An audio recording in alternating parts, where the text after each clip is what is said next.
12 फरवरी माघ पूर्णिमा वाले दिन चुपचाप गाय को खिला दें। यह एक छोटी सी चीज, उससे पहले आइए जानते हैं फरवरी माघ पूर्णिमा कब है। स्नान दान मुहूर्त महत्व। साल 2025 में पूर्णिमा 12 फरवरी 2025 को मनाई जाएगी। इस दिन पवित्र नदी में स्नान के बाद सूर्य पूजा करने वालों को आरोग्य, धन, सुख, समृद्धि और अक्षय पुण्य की प्राप्ति होती है। पंचांग के अनुसार साल 2025 पूर्णिमा के दिन पवित्र नदी में स्नान करने से कुंडली के ग्रह दोष दूर होते हैं। चंद्रमा और शनि दोनों की कृपा मिलती है। माघ मास की पूर्णिमा के दिन से चंद्रमा उत्तर दिशा की ओर गति करते हैं। इस अवधि में चंद्रमा का तेज अधिक होता है। यही वजह है कि पूर्णिमा पर चंद्रमा पूजा करने से मान सम्मान, धन और स्वास्थ्य लाभ मिलता है। कहते हैं इस दिन गुड़, अन्न, वस्त्र, काला तिल, खिचड़ी आदि का दान करने वालों को मोह की प्राप्ति होती है। माघ पूर्णिमा से धरती पर अच्छे दिनों की शुरुआत मानी जाती है। चंद्रमा के उत्तरायण से देवताओं के दिन का आरंभ होता है। धार्मिक मान्यताओं के अनुसार पूर्णिमा के दिन स्वर्ग का दरवाजा खुल जाता है। इसलिए इस दिन किया दान पुण्य अन्य दिनों में किए गए दान पुण्य से अधिक फलदायी होता है। इस दिन व्रत भी किया जाता है। वास्तव में 12 फरवरी पूर्णिमा के दिन अगर आप यह उपाय कर लेते हो तो यकीनन आप पर मां लक्ष्मी की कृपा होगी और आप धनवान बन जाओगे। आप धनवान ना बने तो मुझे बताना दोस्तों, बस जो उपाय आपको बताया जाए वह उपाय कर लेना। चलिए जानते हैं 12 फरवरी पूर्णिमा दिन चुपचाप गाय को दे। यह एक छोटी सी चीज, रोडपति भी होंगे, करोड़पति मिलेंगे सभी, संकट और कष्टों से मुक्ति, मृत्यु दंड, पितृदोष तुरंत होगा खत्म, पूरे साल आपके भरे रहेंगे। अन्न धन के भंडार यूं कहे कि आपकी 7 पुश्ते तक करेंगे। रुपयों पैसों पर राज दोस्तों, 7 पीढ़ियों तक बैंक बैलेंस बढ़ता चला जाएगा। सभी दहक, दर्द, संकट, कष्ट है वह दूर हो जाएंगे और सभी सुख आपके कदमों में आ जाएंगे। सभी सुख आपके चूमेगी। यदि आप यह एक छोटी और खास चीज चुपचाप गाय को खिला देते हैं तो तत्काल गरीबी आपके जीवन से खत्म हो जाएगी। यूं कहे व्यक्ति रंग से राजा बन जाता है और 33 कोटि देवी देवताओं को धारण करने वाली गौ माता की भी कृपा मानव पर आजीवन बरसती है। मानव के घर में कभी भी अन्न, धन, वस्त्र कमी नहीं होती है। धन के भंडार मानव के घर में भरे रहते हैं। मानव के जीवन से गरीबी खत्म हो जाती है। तो दोस्तों, कौन कौन से वे गाय से जुड़े खास और महत्वपूर्ण उपाय हैं जिन्हें यदि आप 12 फरवरी पूर्णिमा के दिन कर लेते हैं तो दोस्तों यकीन मानिए आपके घर में अन्न धन के भंडार सदैव भरे रहेंगे। जो भी जीवन दुख, दर्द, संकट, कष्ट है वह सभी दूर हो जाएंगे। इस वीडियो में हम आपको उसी एक खास और महत्वपूर्ण चीज के बारे में बताएंगे, क्योंकि आपको 12 फरवरी पूर्णिमा के दिन गाय को जरूर लानी है। तो दोस्तों, अपने फायदे के लिए पूरा वीडियो देखना।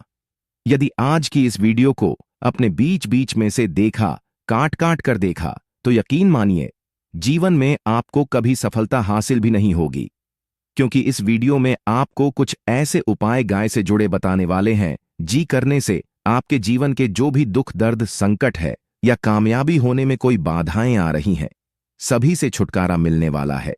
यूं कहे कि आपके जीवन में अपार मन, सुख, संपत्ति की प्राप्ति हो जाएगी। कभी भी धन से संबंधित परेशानी नहीं रहेगी। आर्थिक स्थिति आपकी प्रबल हो जाएगी। धन प्राप्ति के योग्य बन जाएंगे और जीवन में सदैव अन्न धन के भंडार आपके घर में भर रहेंगे। अन्न धन वस्त्र कभी कमी नहीं होगी आपके घर में। तो दोस्तों, आज का वीडियो पूरा देख कर जाना। यदि आप चाहते हैं आपके और आपके परिवार पर सदैव गौ माता की कृपा कसे, आपके पितरों की कृपा से, देवी देवताओं की कृपा से, तो दोस्तों वीडियो को पूरा देखकर जाना। बहुत ही फायदेमंद वीडियो है। पूरे 500 सालों के बाद ऐसे दुर्लभ संयोग में है, तो पूरा वीडियो देखकर जाना। यदि आप लाभ हासिल करना चाहते हैं और 7 पीढ़ियों तक कभी कोई किसी तरह की कमी ना हो, ये फल चाहते हैं, तो वीडियो को पूरा देख के जाना। बहुत ही लाभप्रद वीडियो है आपके लिए। दोस्तों, वीडियो को आगे शुरू करें उससे पहले आपसे रिक्वेस्ट करते हैं वीडियो को लाइक कर देना और कमेंट बॉक्स में सच्चे दिल से जय गौ माता जरूर लिख देना, जिससे माता की कृपा आपके और आपके परिवार के ऊपर सदैव बरसती रहे। और ज्यादा से ज्यादा वीडियो को शेयर जरूर करना ताकि और लोग भी इस वीडियो के माध्यम से लाभ हासिल कर इन उपायों को करने से अपने जीवन में सदैव धन सुख संपत्ति की प्राप्ति कर सके तो शेयर करना ना भूले इस वीडियो को, जिससे और लोगों का भी भला हो। आपको बता दें, इस दिन तीर्थ स्नान करना बहुत ही फलदायी गया है। यदि कहीं तीर्थ स्थान पर पवित्र नदी में स्नान करना संभव ना हो तो आप क्या करें, घर पर ही नहाने वाले पानी में गंगा जल की कुछ बूंदें डालकर स्नान कर लें। और साथ ही साथ यदि आप स्नान आदि से निवृत्त हो जाएं, सर्वप्रथम तो अपने घर के पूजा स्थान को साफ कर वहां पूजा पाठ करें। आप और पितरों के निमित्त तर्पण पिंड दांत तो आपसे बने, अन्न धन वस्त्र दान जरूर करें। और 12 फरवरी पूर्णिमा के दिन दान करने से सभी मनोकामनाएं पूर्ण हो जाती हैं। 12 फरवरी पूर्णिमा के दिन विशेषकर पूर्वजों की पूजन के लिए बहुत ही शुभ फलदायी समझा गया है। 12 फरवरी पूर्णिमा के दिन पिंड दान करने से पूर्वजों की आत्मा को शांति मिलती है और उनको मोक्ष मिलता है। और आपको बता दे इस बार जो इस दिन पितृपूजा के साथ साथ हनुमान जी मंगल देवता और भगवान भोलेनाथ की भी पूजा जरूर करनी चाहिए। आपको बता दें कि इस दिन यदि आप हनुमान जी और मंगल देवता भगवान भोलेनाथ की पूजा करते हैं तो मंगल का ग्रह जनित दोष भी दूर हो जाता है। मानव के जीवन में धन सुख संपत्ति की प्राप्ति हो जाती है, समस्त मनोकामना मानव की पूर्ण हो जाती है। और दोस्तों, साथ ही साथ अब बात करें आपको उस दिन, मतलब यह के दिन है, इस दिन आपको एक उपाय तो जरूर करना है। गाय का उपाय बताने से पहले एक उपाय आपको बता दें, उपाय को जरूर करें। क्या करें कि पूर्णिमा के शाम के समय पीपल के पेड़ के नीचे आपको सरसों का चौमुखी दीपक, आटे का दीपक बनाना है। चौमुखी, उसमें आपको कलावे की बाती लगाकर सरसों के तेल का दीपक जला देना है और बीच में 2 साबुत फूल वाले ऐल भी डाल दें। फिर देखिए कैसे चमत्कार आपके जीवन में होता है। शाम के समय जलाकर उसे छोड़े, मनोकामना मांगकर। दोस्तों, 21 दिनों के अंदर आपकी वह मनोकामना पूर्ण ना हो जाए, हमें बता देना। बहुत ही प्रभावशाली उपाय बताया मैंने आपको, बहुत ही दुर्लभ से दुर्लभ है। इस बार नए वर्ष को उपाय को जरूर करें। यह उपाय जो है बहुत ही आपको लाभ देगा। और अब बात करें गाय से जुड़े कौन कौन से उपाय आपको इस दिन, मतलब गाय से जुड़े उपाय जिन्हें करने से मानव को 7 पीढ़ियों तक बैंक बैलेंस की कमी नहीं होती, दुख दर्द संकट कष्ट दूर हो जाते हैं और सभी सुख मानव के कदमों में आ जाते हैं। कदम है सभी सुख और घर में अनंत धन के भंडार सदैव भरे रहते हैं, कोई कमी नहीं होती। किसी तरह कौन कौन से उपाय ध्यान से सुनना, जिस तरह बताए उसी तरह इन उपायों को आपको करना है। तो चलिए शुरू करते हैं। कौन कौन से गाय से जुड़े उपाय हैं? प्रभावशाली चमत्कारिक उपाय है जो कि आपकी किस्मत को चमका देंगे। 12 फरवरी पूर्णिमा से आपको लाभ शुरू करते हैं। दोस्तों, सनातन परंपरा में गाय, गंगा और गायत्री का बहुत ज्यादा धार्मिक महत्व है। मान्यता है गौ माता के शरीर पर 33 कोटि देवी देवताओं का वास होता है। गौ माता की पूजा करने वाले जातक पर इन सभी देवी देवताओं की कृपा बरसती है। गौ सेवा से न सिर्फ इस जन्म के बल्कि पूर्व के भी दोष दूर दर हो जाते हैं। गाय से हासिल पंचगव्य का उपयोग जरूर शामिल करें, क्योंकि पंचम गव्य के बिना कोई भी पूजा पाठ और हवन सफल नहीं होता। या दोस्तों, गौ कृपा पाने के लिए प्रतिदिन, सप्ताह अथवा महीने में परिवार समेत एक बार गौशाला का नियम जरूर बनाएं और वहां को हरा चारा जरूर खिलाएं।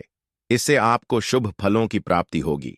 और साथ ही साथ गौ सेवा और गौ पूजा से 9 ग्रह शांत हो जाते हैं और इनसे जो जुड़े 2 का निदान हो जाता है। गर्मियों में गौ माता को पानी पिलाए और सर्दी में गौ माता गुड़ जरूर खिलाए। ध्यान रखें कि गर्मियों में गाय को गुद न खिलाए। अनेक देवी देवताओं को अपने शरीर पर धारण करने वाली गौ माता से जुड़े कई शुभ और अशुभ संकेत भी होते हैं। गाय का दूध देते समय यदि गाय ठोकर मार दे और सारा दूध बिखर जाए तो अब शगुन होता है।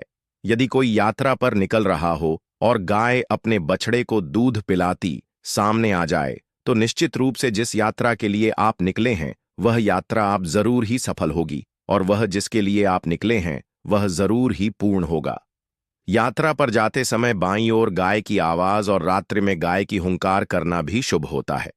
दोस्तों, साथ ही साथ गाय के साथ आप भूलकर भी दुराचार न करें, अन्यथा मिलता है घोर पाप और जीवन भर की परेशानियां बनी रहती हैं।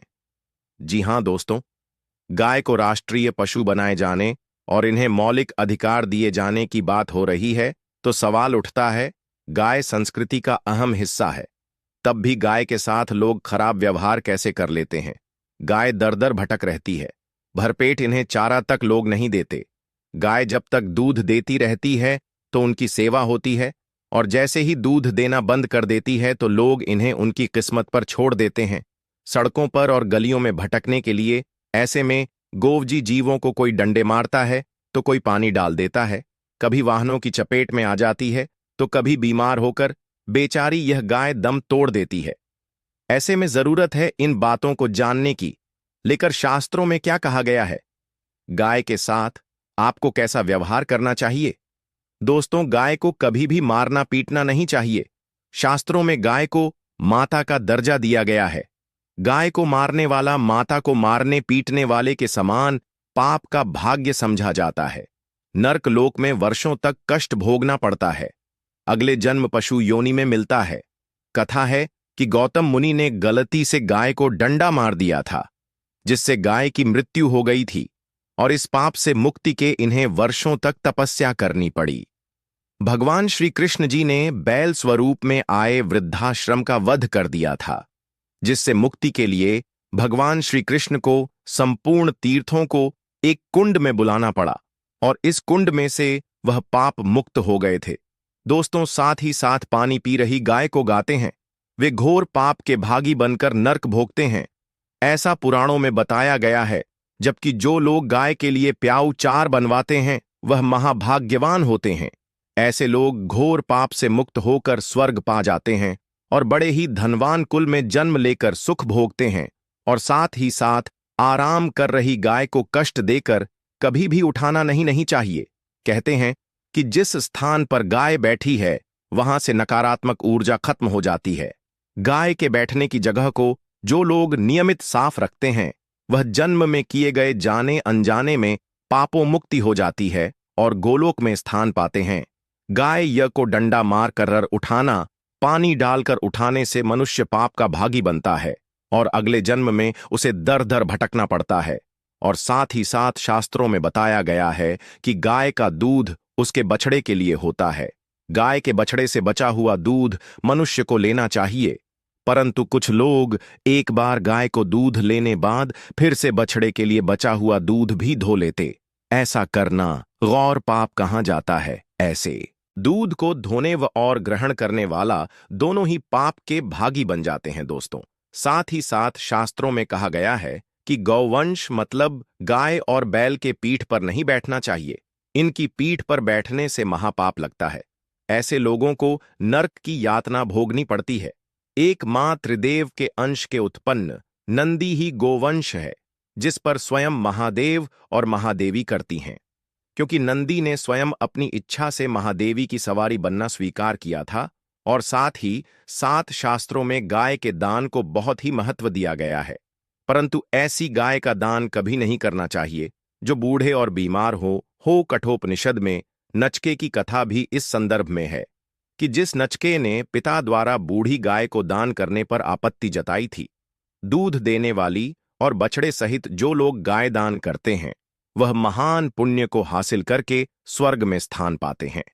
दोस्तों, साथ ही साथ सूर्य चंद्र मंगल शुक्र की युक्ति राहु से हो तो पितृदोष होता है। यह भी मान्यता है कि सूर्य का संबंध पिता से एवं मंगल का संबंध होने के कारण सूर्य यदि शनि राहु या केतु के साथ स्थित हो या दृष्टि संबंधी हो तथा मंगल की युति राहु या केतु से हो तो पितृदोष होता है। इस दोष से जीवन संघर्षमय बन जाता है।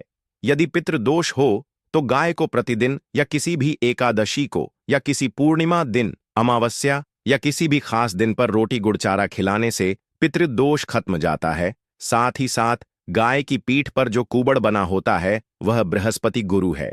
अतः जन्म पथ में यदि बृहस्पति अपनी नीच राशि मकर में हो या अशुभ शिवलिंग में जा रहे हो और सामने से गौ माता आती हुई दिखाई दे तो गौ माता को अपनी दाहिनी ओर से जाने देना चाहिए। आपकी यात्रा जरूर ही सफल होगी और जिस घर में गाय होती है उसमें दोष स्वतः ही खत्म हो जाता है। और साथ ही साथ आपको बता दें कि गाय को आप भी रोटी बनाएं, प्रतिदिन ताजी रोटी ही बनाएं।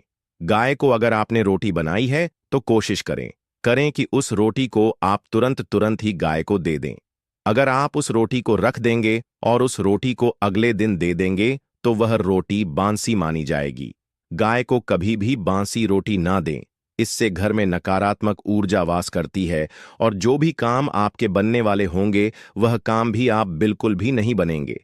इससे आपके घर में हमेशा दर्द देवता का वास रहेगा और आप जिस भी काम उस काम में आपको हमेशा असफलता ही हाथ लगेगी। इसीलिए कोशिश करें या को रोजाना ताज़ी रोटी बनाकर खिलाएं और रोटी को बिल्कुल ना रखें।